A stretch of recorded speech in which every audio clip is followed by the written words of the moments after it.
The 77th Golden Globe nominations have been announced. I'm Riley Chow of Gold Derby, joined by too many other people to name.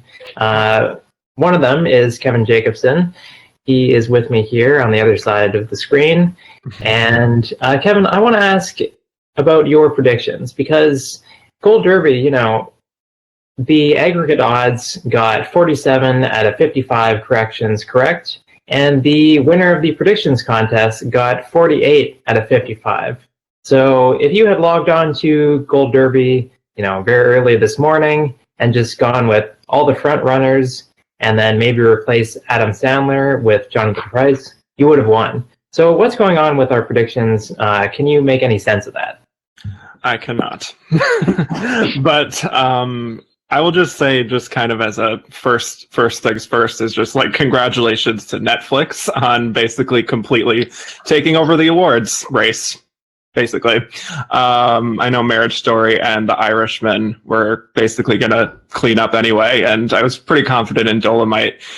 And for that reason, I actually had The Two Popes being kind of the loser of that, because we know that the Golden Globes love to spread the wealth, but they nominated that too. So 4 Netflix films making up the 10 Best Picture slots between drama and comedy. Pretty undoubtedly an incredible day for them. They also did really well on the TV side, with one very, very glaring exception, I would say. But that's for a later discussion. But yeah. Yeah, The Two Popes did very well. It got 4 nominations, and I feel like it's the kind of movie that you might have expected Alexandre Desplat to score. And if he had scored it, I think that would have been a 5th nomination. It would have tied The Irishman instead of the composer that they had, who is not as famous. Charlie Bright, you're another person who's in this video right now. What do you make of The Two Popes, Netflix, and also this Golden Globes and all their nominations? I feel immensely stupid because last night, after the very poor showing by The Two Popes at Critics' Choice, I thought to myself, okay, it doesn't really seem like this film is landing, and I took out, I think, every single one of the predictions I had, including price, picture, and screenplay, and Hopkins too. So, boy, do I have egg on my face with that one. But I mean, it seems like Marriage Story had a really great day. I'm just I think this was a shot. I think probably one of the biggest winners of this is The Two Popes, because this has been a real boost to them that they've been seeking for a while after laying low after some of their recent success at the film festivals. I'm still kind of processing everything. I'm still heartbroken in the drama actress side.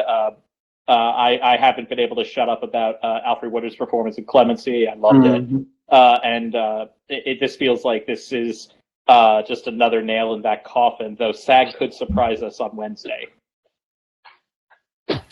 Now, Luca, I heard you in there about one of the losers at this Golden Globes. Can you tell me who else should be disappointed this morning, or are you disappointed for? Well, I'm absolutely disappointed that Lupita Nyong'o didn't get into Best Actress. I will admit that I took her out last minute because I realized that it was a hope prediction and not an actual prediction. So I put Cynthia Erivo back into my drama actress lineup, and thank God I did for my predictions. But it really disappoints me that she didn't get nominated, especially because they didn't reward her for 12 Years a Slave. And I thought there might have been some kind of narrative for her there. And she's also been, racking up every single Critics Award out there. But these nominations prove once again that the Critics Awards are far removed from what these industry groups actually think. The same with Adam Sandler. I had him in my drama actor lineup, even when he switched from comedy to drama, just because I thought he would have enough passion. But again, they proved me wrong. But overall, I would say that the nominees were pretty predictable. I think our Gold Derby score overall is very high. Of course, they gave us their typical Globe nominees, surprising Globe nominees like Kathy Bates for Richard Jewell, even though that might not even be a surprise, or Annette Bening which to me is one of the most surprising nominees of the day because I thought she had lost all steam. I'm very curious to see how it goes on now because I think SAG will be an entirely different story. All right, and Tony, what do you want to talk about? To me, one of the things that I'm looking at my list here. Yeah, Luca's right. There's not that many surprises in terms of what we saw. I think there's more surprise in terms of what was lost out. But I think what is shaping up is I think the narrative that we've all been kind of seeing build for the entire season, and that is this is really coming down to really 3, maybe 4 films: The Irishman and Parasite and Once Upon a Time in Hollywood and Marriage Story. I think the nomination that probably made me the happiest was the screenplay nomination for Parasite. Sometimes they have these weird things with the Golden Globes that films competing in foreign language film don't often translate over to the main categories, and for that to get a screenplay nomination as well says there's a lot more respect for this movie. And so, yeah, I think I want to hear from Riley actually about his predictions about The Irishman not getting supporting actor nomination. I was close, it missed lead actor instead. Zach, what do you think about Robert De Niro missing? I was going to say, we're talking about Netflix's historic day. They could have had 18 nominations in total if the Hollywood Foreign Press didn't still have this grudge against Robert De Niro, who roasted them during his Cecil B. DeMille speech and hasn't been nominated since then, including for Silver Linings Playbook, which obviously we know what happened there. Well, they did nominate him for The Wizard of Lies, of all things. Yeah. Did they? A couple years ago, yeah. They did, yeah. Okay, well, you know what? TV doesn't count in this video. But I think that I'm not terribly worried about that. I think that if he would to miss a SAG on Wednesday, then he would probably be in trouble. But considering how well The Irishman did overall, I think that you can just kind of suss that one up to hurt feelings. The other point I wanted to make, aside from the fact that, Netflix is obviously the studio of the moment, with 17 nominations in total, both here and then the same number on the TV side. The movie that has emerged as a really legitimate contender and has had all of Twitter aghast and shaking their fists and threatening to burn the whole place down is Joker. Todd Phillips getting that director nomination, I think, took a lot of people by surprise, especially people who absolutely loathe that movie. But the fact of the matter is, I think that, this is a sign of things to come. Don't be surprised to see him show up at like the DGA and eventually the Oscars, as that movie will, of course, also be a Best Picture nominee in addition to getting Joaquin Phoenix a possible Oscar win. I actually want to jump in on that because the way I see it with Joker is I think one of two things is possible with this film. We all know Phoenix is getting in and could very, very well win this. But what we have to remember is I wouldn't necessarily say that Joker's inclusion at the Globes signals that this is going to be some sort of the beginning of some big setup for it at the Oscars, only because we're talking about, these very different voting branches, particularly the Golden Globes. The foreign press, this is the film Joker won at the Venice Film Festival, but it's hard to tell whether Todd Phillips could run into some sort of kind of elitism at DGA and at the Oscars. These people didn't nominate. See, I blocked his name completely from my brain. Peter Farrelly. Right. Mm-hmm. Peter Farrelly. Yeah. They didn't nominate him for director, and so are they going to give Todd Phillips the director nomination? I don't know. Could be, I could see a scenario where Joker either way overperforms at the Oscars or way underperforms at the Oscars. Well, let me just make this one point about it, and we don't have to dwell on this too long, even though I know it's the most controversial thing to happen.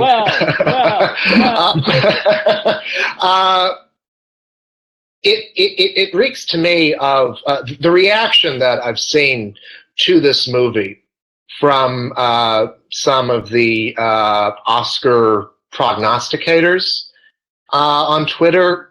It reeks to me a lot of like the reaction that they had to Bohemian Rhapsody, where it was just like, oh, look, I mean, hey, yeah, it's just a Globes thing. It won't turn into an Oscar thing. You know, they needed to fill the slots. With Green Book, it was also, well, sure, all right, yeah, but there's no way it'll ever win.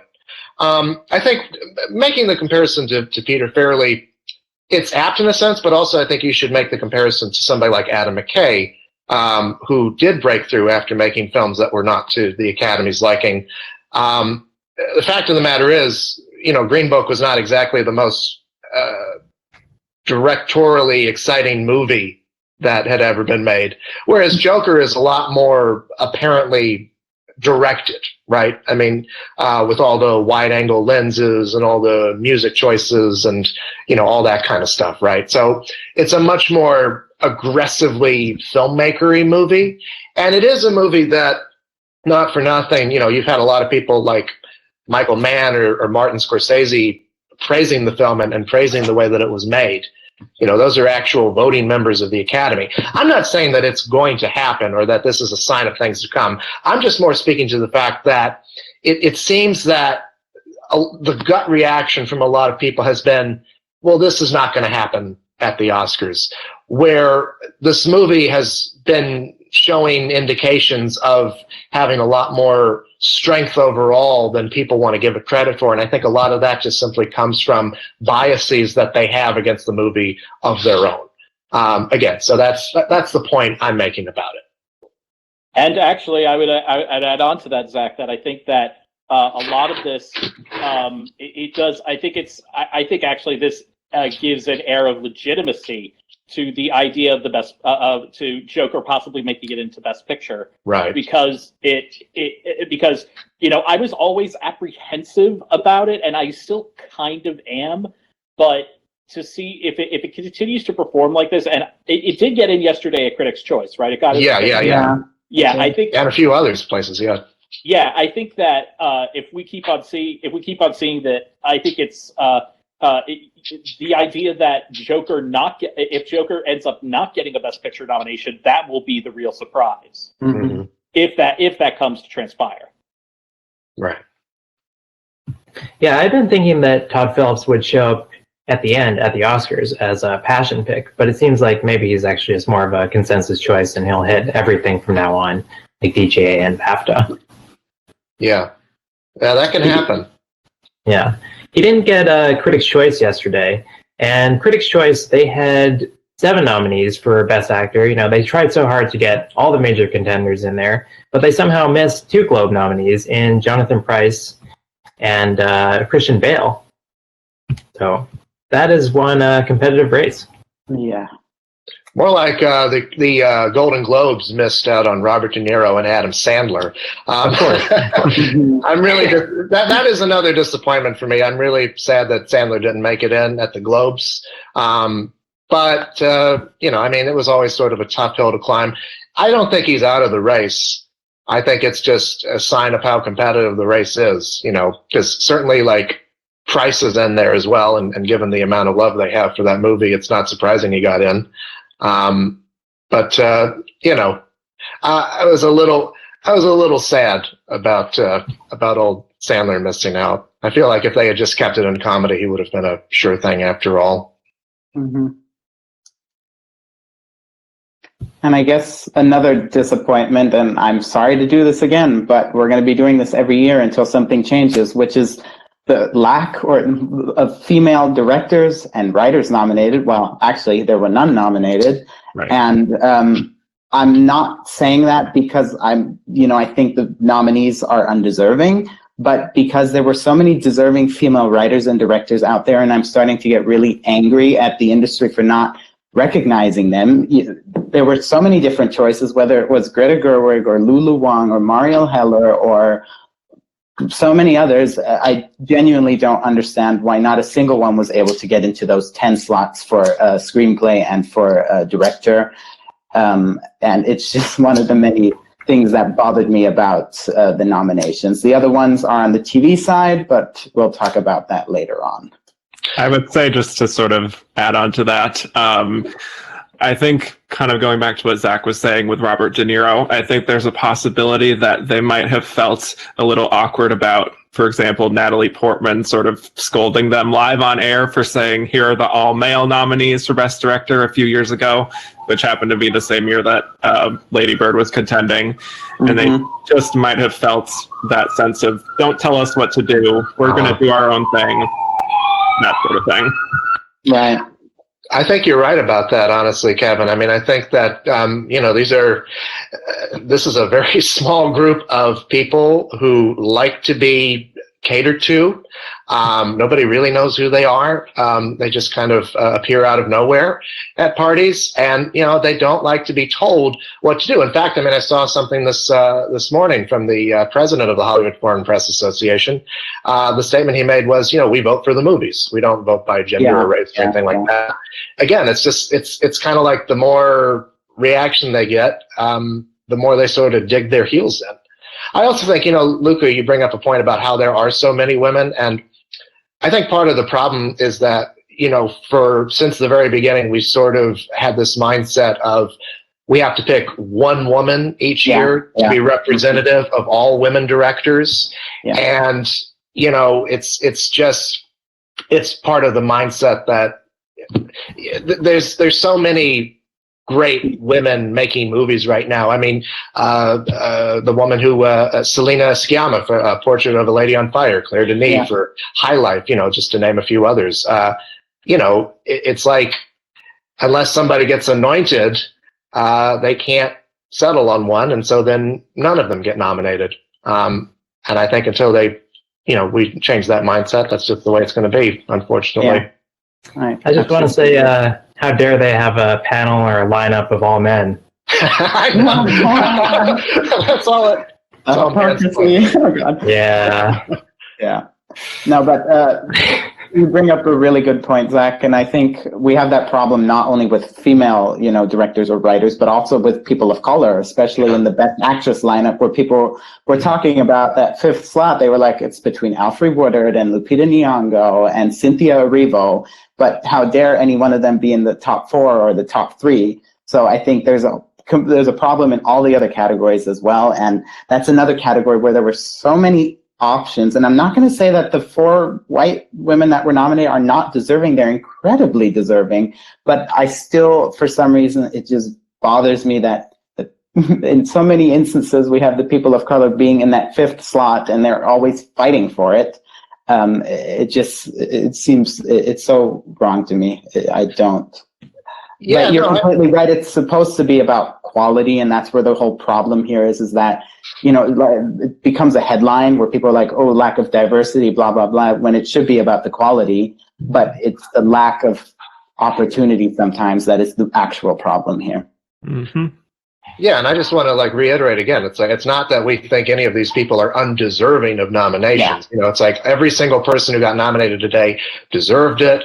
It's just an issue of like you said, I mean, it ended up being just Cynthia Erivo in that Best Actress race, as opposed to saying, well, why not all 3 of them? Yeah, exactly. It's just, it's a part of the mindset that we have, and it's a part of the system that we've had since the very beginning, where it's like, the default is white men, straight white men, and everything else is just sort of a diversity pick, Yeah.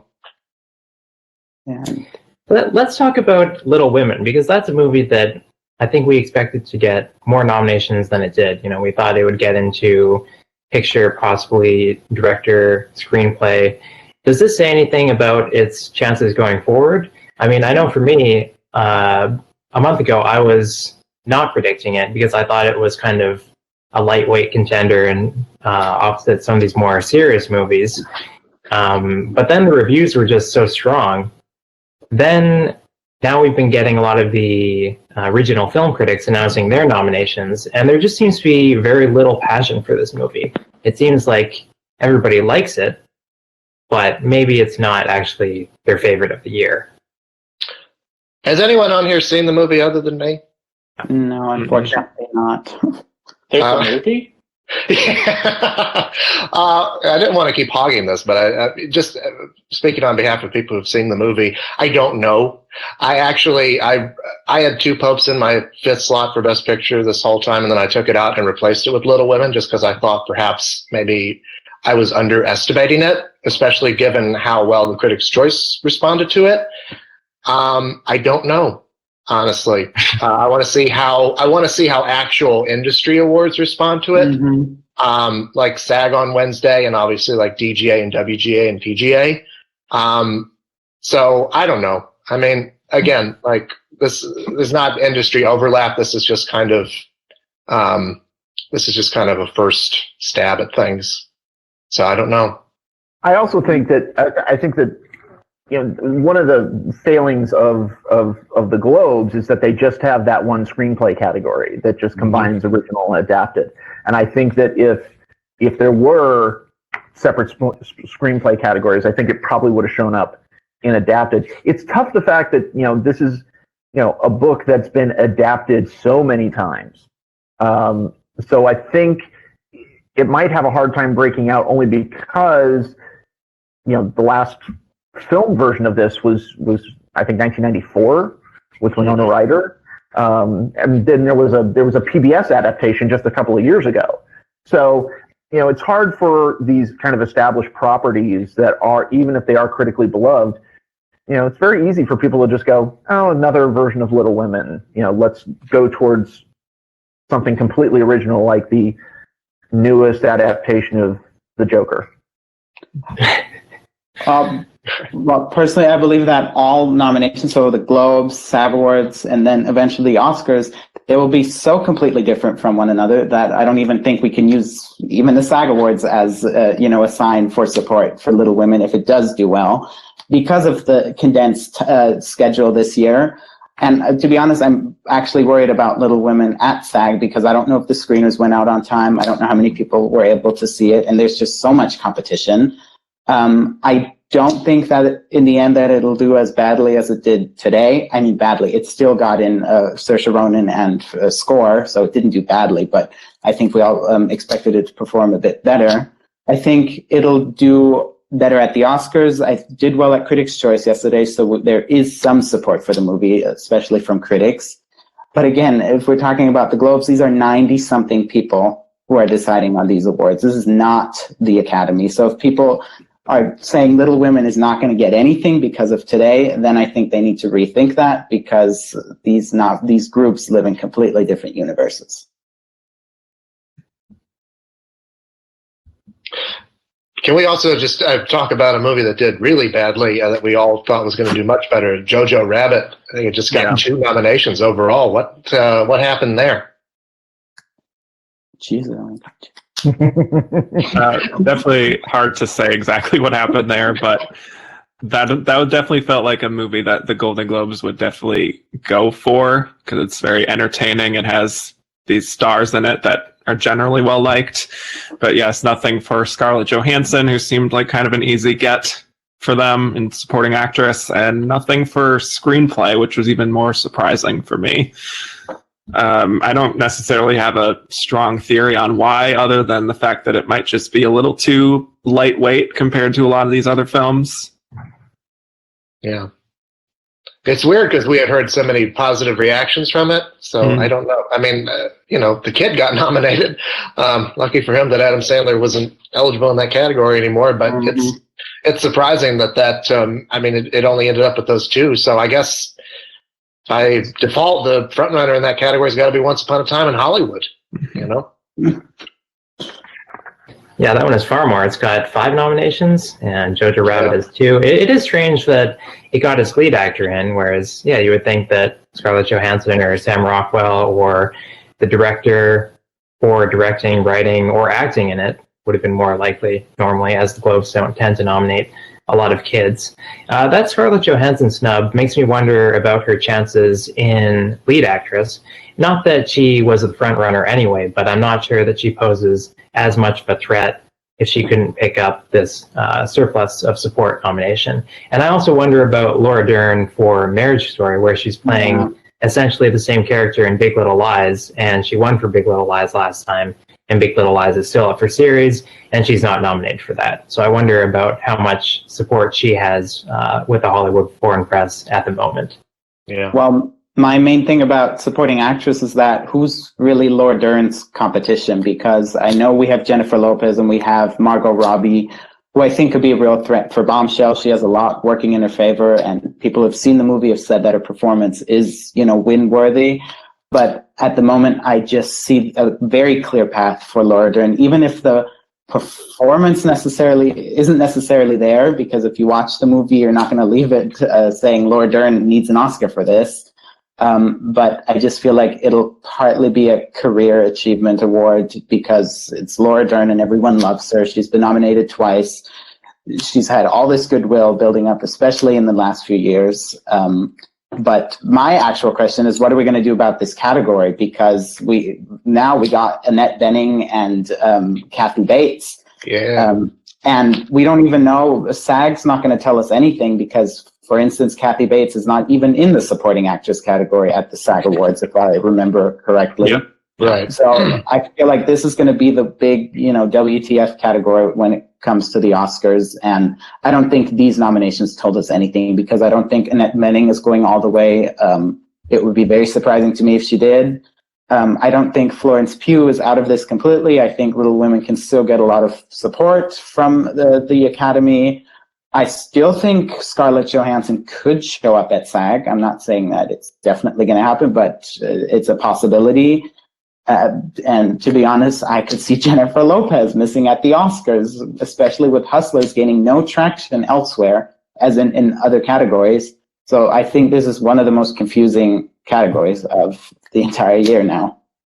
And to add to what you're saying, I think that also bodes well for the person who, in my heart, should be was also another big snub was Chow Zhen.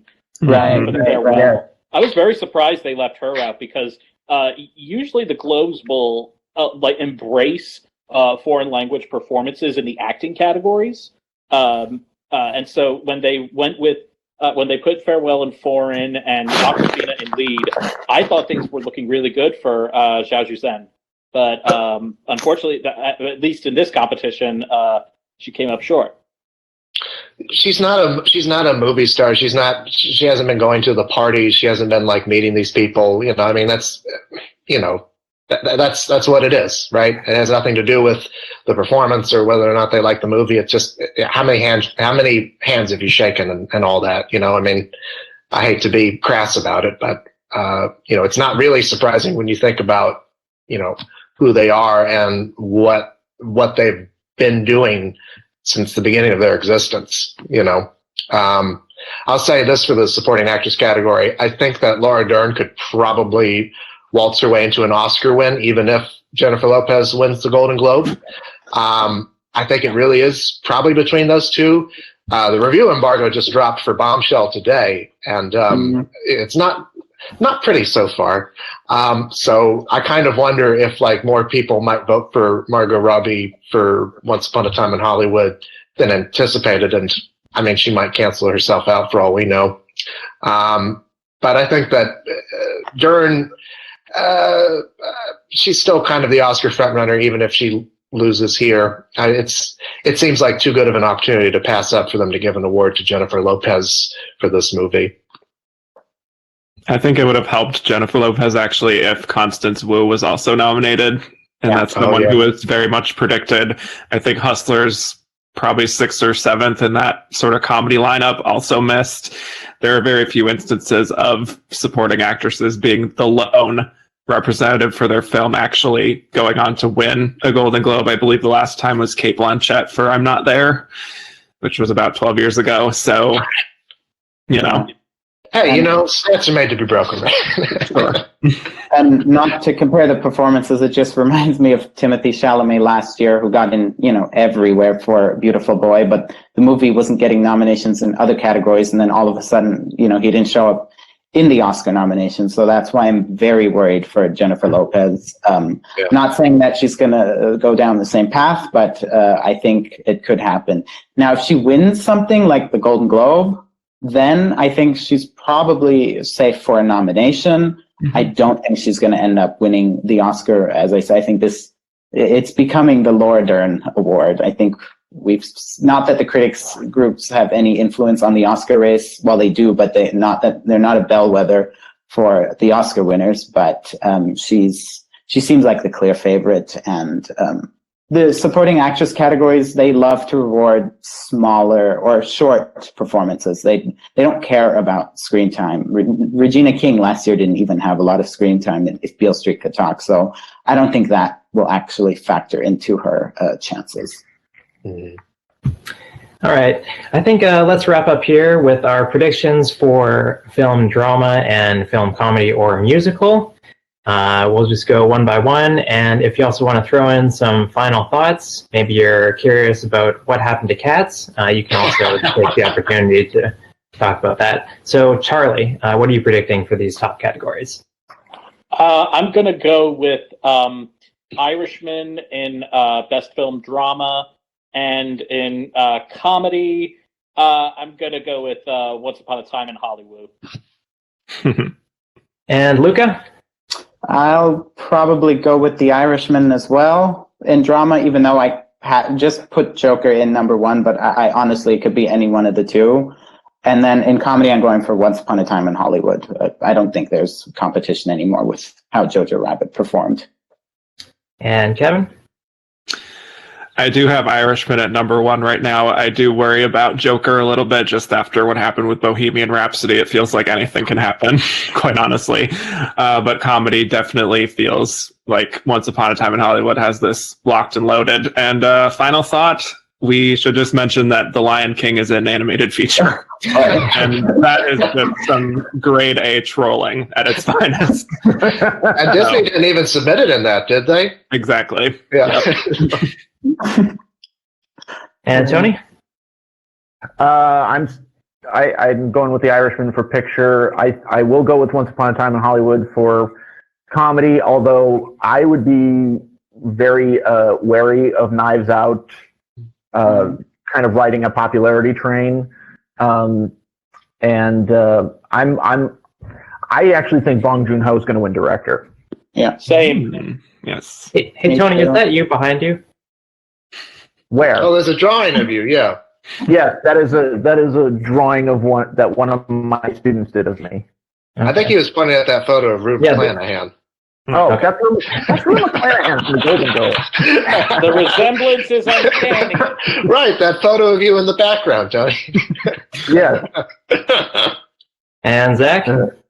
I'm going with Once Upon a Time in Hollywood in comedy. I agree with Tony. I think the spoiler there is now Knives Out because it did get 2 acting nominations and it has done very well at the box office recently. In drama, I am going to go with Joker right now, mostly because I don't want to be too Pollyanna-ish about The Irishman. I think anybody who has followed my Twitter feed for the past couple of months knows how much I love this movie. So I'm just going to be cautiously optimistic about it. I'm going to dissent, though, in this one case, and I'll say that Scorsese wins director because I think that it could be the one award that they give to that movie overall. Yeah, it's interesting. Scorsese hasn't been picking up a lot of Best Director wins on the circuit so far, whereas The Irishman has been winning a lot. Maybe it's because these awards like to kind of spread the wealth. Yeah. Anyway, so it seems we're all predicting Once Upon a Time in Hollywood. I thought that all of you guys were going to be predicting The Irishman. I, of course, am not predicting The Irishman. I'm going with Marriage Story. So you can make your own predictions on Gold Derby right now in the film and television categories, and we will be talking about the television categories in another video.